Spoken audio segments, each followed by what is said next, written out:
আসসালামু আলাইকুম রহমতুল্লাহি অবারাকাতু। দিনে ইসলাম নলেজ চ্যানেলে আপনাদের স্বাগতম। আজ আমি আপনাদের সঙ্গে আলোচনা করব পবিত্র শাবান মাসের আজ শুক্রবার দিনে অথবা রাতে যদি আপনারা এই আমলটি করতে পারেন অথবা এই দোয়ার আমলটি যদি আপনারা একবার অথবা 3 বার পড়তে পারেন, আল্লাহ পাক রব্বুল আলামিন আপনার জীবন যৌবনের সকল প্রকার গুনাহকে মাফ করে দিবেন। আপনি নবীজির সঙ্গে হাসতে হাসতে জান্নাতে যাবেন, অর্থাৎ নবীজি আপনাকে হাত ধরে জান্নাতে নিয়ে যাবে এবং আপনার মৃত্যুর কষ্ট হবে না। আল্লাহ পাক রব্বুল আলামিন আপনাকে চতুর্দিক থেকে সাহায্য করবেন। আপনার পরিবার ও সংসারে যদি অভাব অনটন লেগে থাকে অথবা যদি আপনারা স্ত্রী স্বামীর ভিতরে কোনো ধরনের সমস্যা থেকে থাকে, আল্লাহ পাক রব্বুল আলামিন আপনার পরিবার ও সংসারের অভাব অনটন দূর করে দিবেন, স্বামী স্ত্রীর মিল মহব্বত তৈরি করে দিবেন, সকল প্রকার অভাব অনটন আল্লাহ তাআলা দূর করবেন। প্রিয় দিনী ভাই ও বোনেরা, অনুরোধ করে বলছি, এমনিতেই শুক্রবার অনেক গুরুত্বপূর্ণ ফজিলাতপূর্ণ একটি দিন, তার ভিতরে আবার শাবান মাস। তাহলে বুঝতেই পেরেছেন, একদিকে শুক্রবার ফজিলাতপূর্ণ দিন আর অন্যদিকে আপনার শাবান মাস।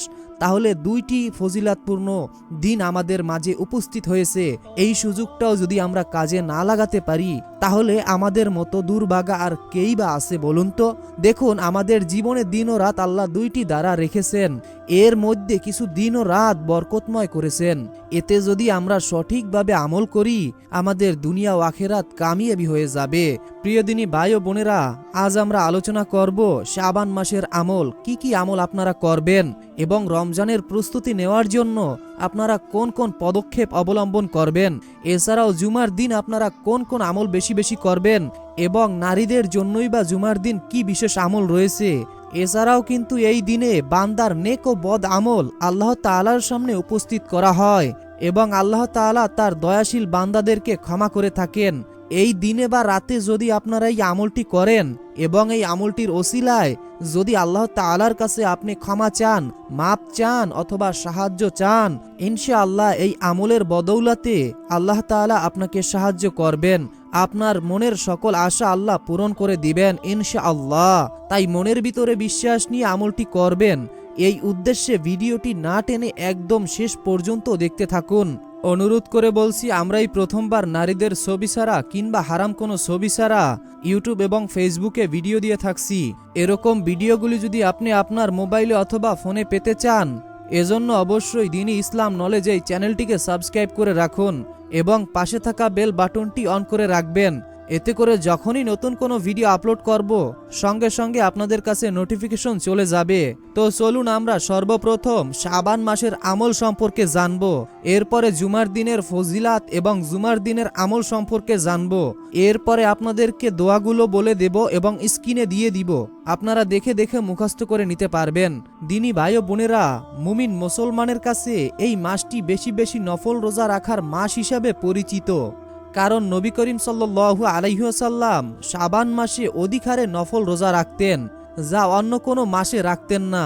উম্মে সালমা রাদিয়াল্লাহু তাআলা আনহু বলেন, আমি রাসূল সাল্লাল্লাহু আলাইহি ওয়াসাল্লামকে শাবান ও রমজান মাস ছাড়া অন্য কোনো 2 মাস একাধারে রোজা রাখতে দেখিনি। এই মাসকে রমজানের প্রস্তুতি মাস বলা হয়। রমজানের অভ্যস্ত হতে এই মাসে বেশি বেশি নফল রোজা রাখা যেতে পারে। উম্মুল মুমিনিন হযরত আয়েশা রাদিয়াল্লাহু তাআলা আনহু তিনি বলেন, নবী সাল্লাল্লাহু আলাইহি ওয়াসাল্লাম শাবান মাসের চেয়ে বেশি রোজা কোনো মাসে রাখতেন না। তিনি পুরো শাবান মাসই রোজা রাখতেন এবং বলতেন, তোমাদের মধ্যে যতটুকু সামর্থ্য আছে ততটুকু নফল আমল করো, কারণ তোমরা আমল করতে করতে পরিশ্রান্ত হয়ে না যাওয়া পর্যন্ত আল্লাহ তাআলা সওয়াব দান করা বন্ধ করবেন না। অর্থাৎ যতক্ষণ আপনি আমল করবেন এই শাবান মাসে ততক্ষণই আল্লাহ আপনার উপর রহমত নাজিল করবেন এবং আল্লাহ ততক্ষণই আপনাদেরকে নেকি দিবেন। সুবহানাল্লাহ, সুবহানাল্লাহ। প্রিয় দিনী ভাই ও বোনেরা, আমরা সাধারণত জেনে থাকি যে বৃহস্পতিবার এবং সোমবার আল্লাহ তাআলার সামনে সাপ্তাহিক আমল পেশ করা হয়, কিন্তু আপনারা কি জানেন আল্লাহ তাআলার সামনে বান্দার নেক ও বদ আমল 3টি পদ্ধতিতে পেশ করা হয়। সাধারণত বান্দার আমল আল্লাহর কাছে 3 ভাবে উপস্থিত করা হয়। প্রথম, প্রতিদিনের আমল প্রতিদিন পেশ করা হয়। দ্বিতীয়, প্রতি সপ্তাহের আমল প্রতি সপ্তাহে আল্লাহ তাআলার কাছে উপস্থিত করা হয়। এবং তৃতীয়, বছরে একবার আল্লাহ তাআলার দরবারে পেশ করা হয়। অর্থাৎ পুরো এক বছর আপনি কি আমল করেছেন, কি বদ আমল করেছেন, কি গুনাহের কাজ করেছেন, কোথায় কোথায় আপনি অপরাধ করেছেন, কোথায় কোথায় আপনি পাপ করেছেন, সমস্ত আমল আল্লাহ তাআলার সামনে বছরে একবার উপস্থিত করা হয়। দৈনিক প্রতিদিন ফজর ও আসরের নামাজের সময় আল্লাহর কাছে বান্দার আমল পেশ করা হয়। ওই সময় ফেরেশতাদের দায়িত্ব পরিবর্তন হয়। অর্থাৎ দিনী ভাই ও বোনেরা, ফজর ও আসরের নামাজের সময় আল্লাহর কাছে আপনার আমার আমল পেশ করা হয়, কেননা সেই সময় দায়িত্বশীল ফেরেশতারা পরিবর্তন হয়। সাপ্তাহিক বলতে প্রতি বৃহস্পতিবার আল্লাহ তাআলার কাছে বান্দার আমল পেশ করা হয়। আবু হুরায়রা রাদিয়াল্লাহু তাআলা আনহু বলেন, আমি প্রিয় নবী সাল্লাল্লাহু আলাইহি ওয়াসাল্লামকে বলতে শুনেছি, প্রতি বৃহস্পতিবার জুমার রাতে বনি আদমের আমল আল্লাহ তাআলার কাছে পেশ করা হয়, কিন্তু আত্মীয়তার সম্পর্ক ছিন্ন করেছে এমন ব্যক্তির আমল কবুল করা হয় না। দিনী ভাই ও বোনেরা, আত্মীয়তার সম্পর্ক ছিন্নকারীর দোয়া এই রাতেও আল্লাহ তাআলা কবুল করেন না। অর্থাৎ যখন আল্লাহর কাছে ফেরেশতারা আপনার আমল নিয়ে যাবে, তখন আল্লাহ তাআলা তার দোয়া কবুল করবেন না। তো এরপরে শাবান মাসের দ্বিতীয় নাম্বার আমল হলো বেশি বেশি দান সদকা করা।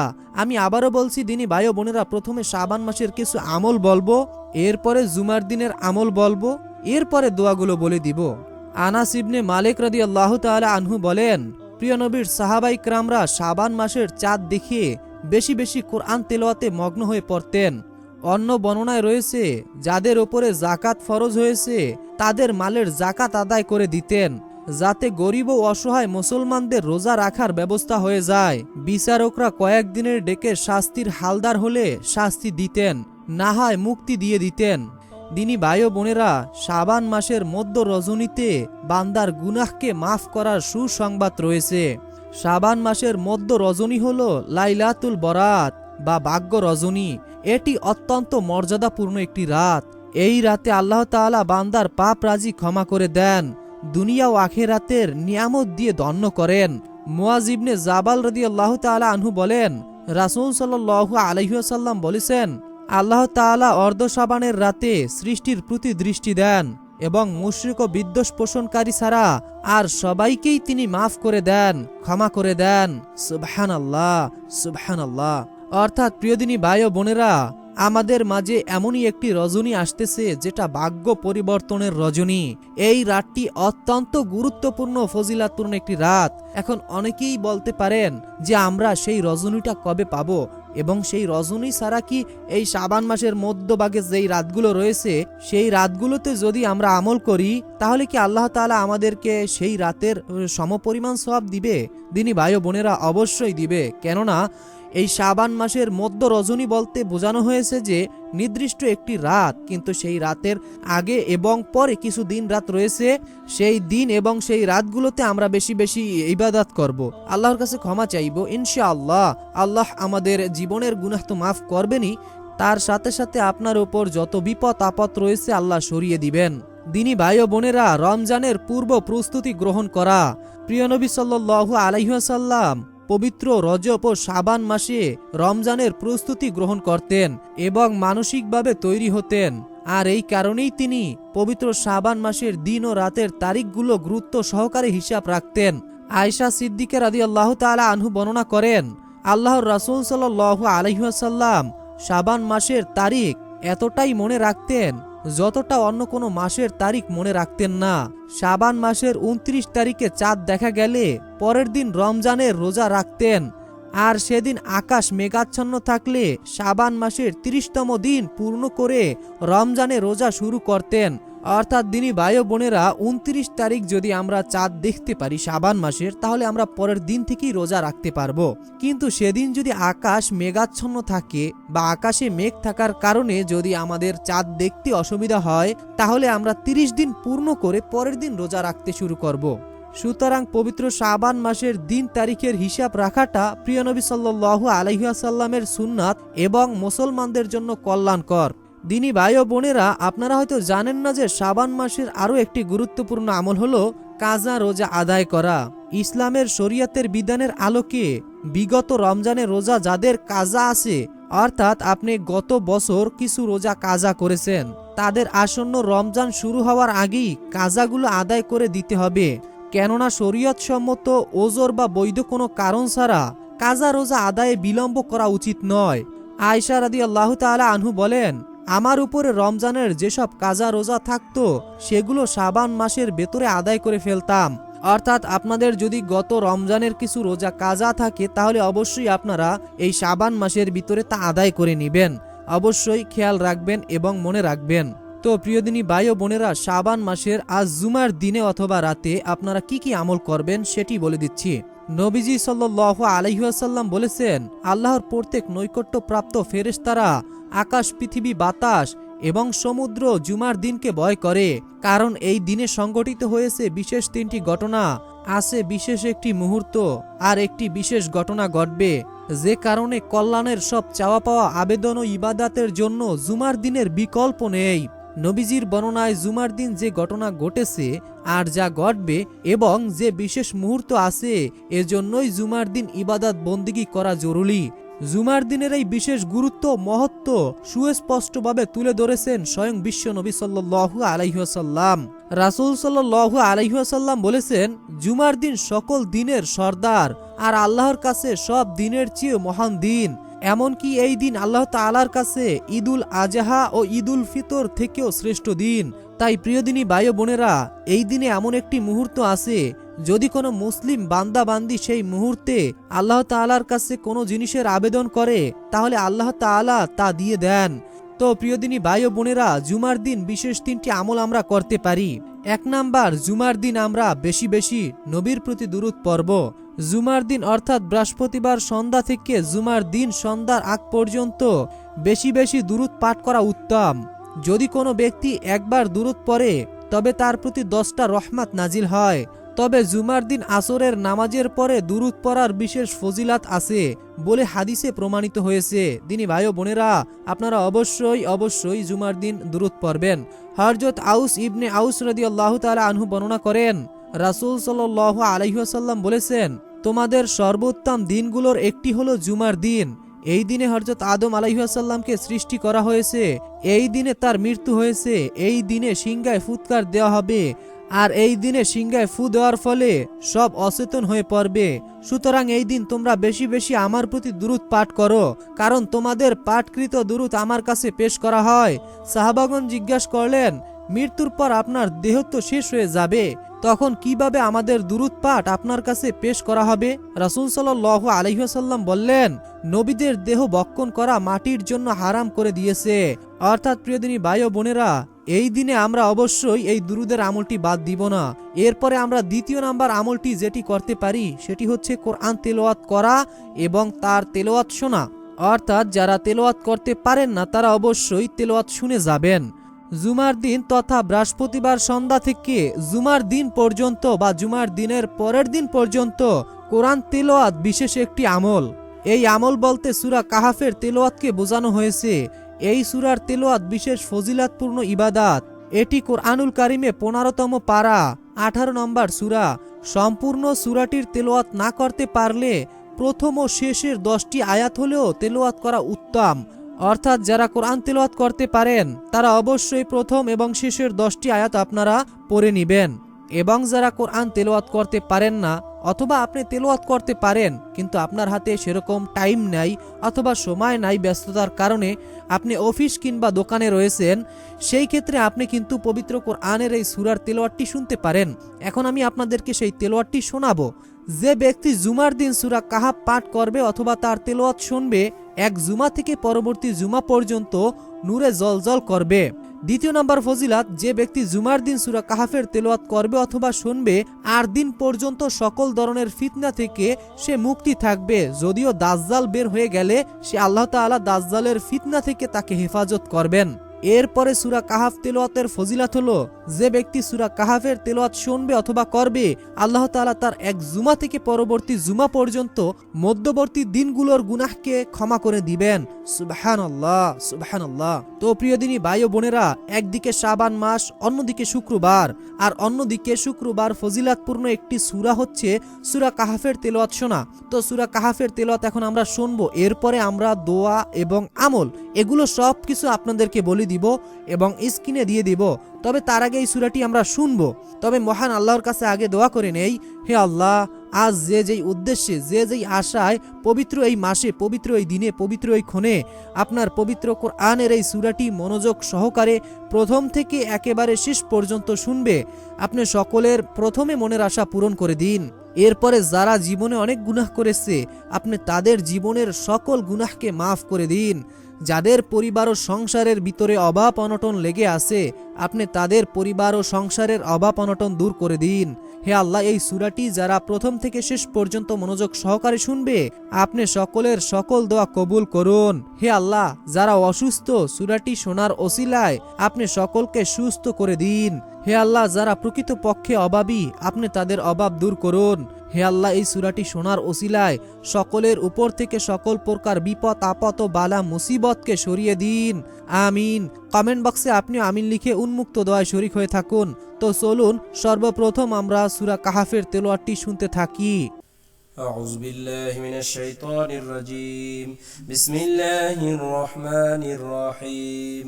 الرحمن علم القرآن خلق الإنسان علمه البيان.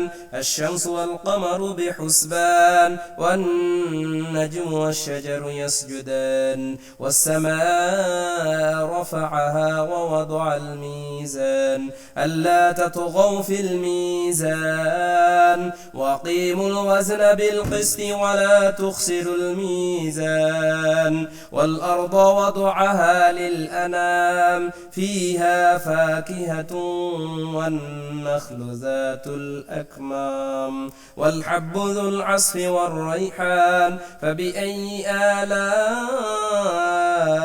ربكما تكذبان خلق الإنسان من صلصال كالفخار وخلق الجان من مارج من نار فبأي آلاء ربكما تكذبان رب المشرقين ورب المغربين فبأي آلاء ربكما تكذبان مرج البحرين يلتقيان بينهما برزخ لا يبغيان فبأي آلاء ربكما تكذبان يخرج منهما اللؤلؤ والمرجان فبأي آلاء ربكما تكذبان وله الجوار المنشآت في البحر كالأعلام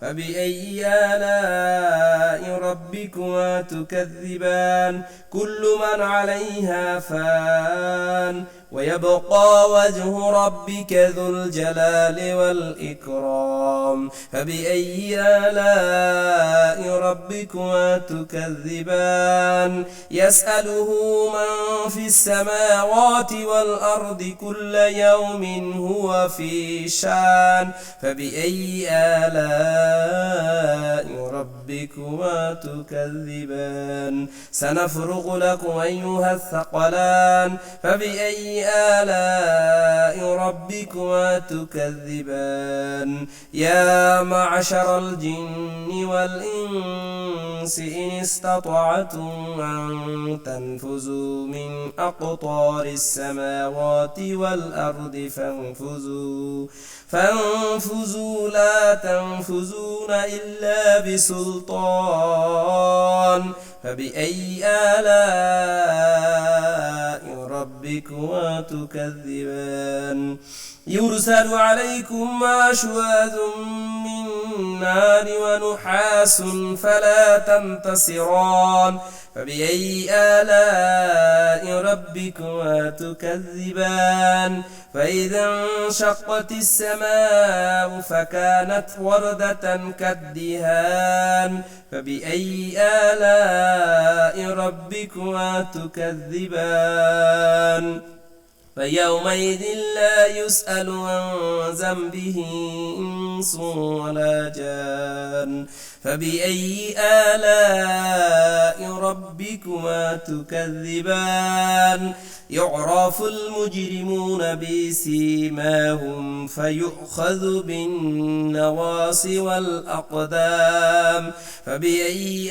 آلاء ربكما تكذبان هذه جهنم التي يكذب بها المجرمون يطوفون بينها وبين حميم آن فبأي آلاء ربكما تكذبان ولمن خاف مقام ربه جنتان فبأي آلاء ربكما تكذبان ذواتا أفنان فبأي آلاء ربكما تكذبان فيهما عينان تجريان فبأي آلاء ربكما تكذبان فيهما من كل فاكهة زوجان فبأي آلاء ربكما تكذبان متكئين على فروش بطائنها من استبرق وجنى الجنتين دان فبأي آلاء ربكما تكذبان فيهن قاصرة الطرف لم يطمثهن إنس قبلهم ولا جان فبأي آلاء ربكما تكذبان كأنهن الياقوت والمرجان فبأي آلاء ربكما تكذبان هل جزاء الإحسان إلا الإحسان فبأي آلاء ربكما تكذبان ومن دونهما جنتان فبأي آلاء ربكما تكذبان مدهامتان فبأي آلاء ربكما تكذبان فيهما عينان نضاختان فبأي آلاء ربكما تكذبان فيهما فاكهة والنخل والرمان فبأي آلاء ربكما تكذبان فيهن خيرات حسان فبأي آلاء ربكما تكذبان حور مقصورات في الخيام فبأي آلاء ربكما تكذبان لم يطمثهن إنس قبلهم ولا جان فبأي آلاء ربكما تكذبان متكئين على رفرف خضر وأبقار حسان فبأي آلاء ربكما تكذبان تبارك اسم ربك ذي الجلال والإكرام صدق الله العظيم তো প্রিয় দিনী ভাই ও বোনেরা, আমি আশা করি আপনারা সকলেই মনোযোগের সাথে সূরা কাহাফের তেলাওয়াতটি শুনেছেন। তো এখন আমি আপনাদেরকে প্রথমে শাবান মাসের দোয়া বলে দিব, এরপরে আপনাদেরকে জুমার দিনের দোয়া বলে দিব এবং অন্যান্য দোয়া আমল বলে দিচ্ছি। বিসমিল্লাহির রহমানির রহিম। আল্লাহুম্মা বারিক লানা ফি রাজাব ও শাবান ও বাল্লিগনা রমাদান। অর্থ, হে আল্লাহ, রজব মাস ও শাবান মাস আমাদের জন্য বরকতময় করুন, রমজান আমাদের নসিব করুন। সুবহানাল্লাহ, সুবহানাল্লাহ। তো এখন আমি আপনাদেরকে দুরুদে ইব্রাহিম বলে দিচ্ছি, কেননা এই দুরুদে ইব্রাহিম অনেকেই আছেন যারা পড়তে পারেন না অথবা আপনাদের অনেকের মুখস্থ নেই। আপনাদের বোঝার সুবিধার্থে অথবা স্মরণ করিয়ে দেওয়ার জন্য আমি দুরুদে ইব্রাহিমটি বলে দিচ্ছি, আপনারা আমার সঙ্গে সঙ্গে পড়ুন। বিসমিল্লাহির রহমানির রহিম। আল্লাহুম্মা সাল্লি আলা মুহাম্মাদি ওয়া আলা আলি মুহাম্মাদ কামা সাল্লাইতা আলা ইব্রাহিম ওয়া আলা আলি ইব্রাহিম ইন্নাকা হামিদুম মাজিদ। আল্লাহুম্মা বারিক আলা মুহাম্মাদি ওয়া আলা আলি মুহাম্মাদ কামা বারাকতা আলা ইব্রাহিম ওয়া আলা আলি ইব্রাহিম ইন্নাকা হামিদুম মাজিদ। আশা করি আপনারা সকলেই দুরুদে ইব্রাহিম মনোযোগ সহকারে শুনেছেন। তো এখন আপনাদেরকে গুনাহ মাফের শ্রেষ্ঠ দোয়া বলে দিচ্ছি। বিসমিল্লাহির রহমানির রহিম। আনতা ওয়ালিউনা ফাগফির লানা ওয়ারহামনা ওয়া আনতা খায়রুল গাফিরিন। আনতা ওয়ালিউনা ফাগফির লানা ওয়ারহামনা ওয়া আনতা খায়রুল গাফিরিন। এরপরে আপনারা যে দোয়াটি পড়বেন সেটি হচ্ছে রব্বি ইন্নী জালামতু নাফসি ফাগফিরলি, রব্বি ইন্নী জালামতু নাফসি ফাগফিরলি। অথবা আপনারা এই দোয়াটিও পড়তে পারেন রব্বিক ফির ওয়ারহাম ওয়া আনতা খায়রুর রাহিমিন। এই দোয়াটিও আপনারা পড়তে পারেন। তো এখন আপনাদের যে দোয়াটি বলে দেওয়া হবে, এই দোয়াটি পড়ার ওসিলায়, শাবান মাসের ওসিলায় আল্লাহ আপনার মনের আশা পূরণ করে দিবেন। আপনার মনের আশা যত বড় এবং যত কঠিনই হোক না কেন, তা আল্লাহ পূরণ করে দিবেন। বিসমিল্লাহির রহমানির রহিম। আল্লাহুম্মা ইন্নী আসআলুকা বিআন্নী আশহাদু আন্নাকা আনতাল্লাহু লা ইলাহা ইল্লা আনতাল আহাদুস সামাল্লাযী লাম ইয়ালিদ ওয়া লাম ইউলাদ ওয়া লাম ইয়াকুল্লাহু কুফুয়ান আহাদ। আশা করি আপনারা সকলেই দোয়াগুলো মনোযোগ সহকারে শুনেছেন। তো ইসলাম প্রিয় দিনী ভাই ও বোনেরা, এখন আমি আপনাদেরকে নিয়মটি বলে দিচ্ছি কিভাবে আপনারা এই আমলটি করবেন। এই আমলটি করার জন্য সর্বপ্রথম আপনাদেরকে ওযু অবস্থায় থাকতে হবে এবং সর্বপ্রথম নবীজির উপরে দুরূদ শরীফ পড়তে হবে, যেটি আমি আপনাদেরকে এইমাত্র বলে দিলাম, দুরুদে ইব্রাহিম। এই দুরুদে ইব্রাহিমও পড়তে পারেন, অথবা ছোট যেই দুরুদ আপনার মনে আছে সেই দুরুদ প্রথমে 7 বার পড়ে নেবেন। মনে রাখবেন, প্রথমে 7 বার দুরূদ শরীফ আপনাকে পড়তেই হবে। এরপরে যেই দোয়াগুলো আমি বলে দিলাম, শাবান মাসের দোয়া, গুনাহ মাফের দোয়া, মনের আশা পূরণের দোয়া, জান্নাতে যাওয়ার দোয়া, সেই দোয়াগুলো আপনারা মোট 7 বার করে পড়বেন। অর্থাৎ 7 বার করে আপনারা প্রতিটা দোয়া পড়ার পর এরপরে শেষে আপনারা আবারও 7 বার দুরূদ শরীফ পড়বেন। যেই দুরূদ শরীফ আপনি প্রথমে পড়েছেন সেটি পড়ার পর আপনি আল্লাহ তাআলার কাছে 2 হাত তুলে মোনাজাতের মাধ্যমে আপনার মনের আশা ও মনের যত কষ্ট রয়েছে সকল কথা বলবেন। ইনশাআল্লাহ এই দোয়ার ওসিলায়, শাবান মাসের ওসিলায় আল্লাহ আপনার মনের আশা পূরণ করবেন, জীবনের সকল গুনাহকে মাফ করে দিবেন। আল্লাহ তাআলা আমাদের সকলকে নেক আমল করার তৌফিক দান করুন, গুনাহ থেকে রক্ষা করুন এবং 5 ওয়াক্ত নামাজ আদায় করার তৌফিক দান করুন। আসসালামু আলাইকুম ওয়া রাহমাতুল্লাহ।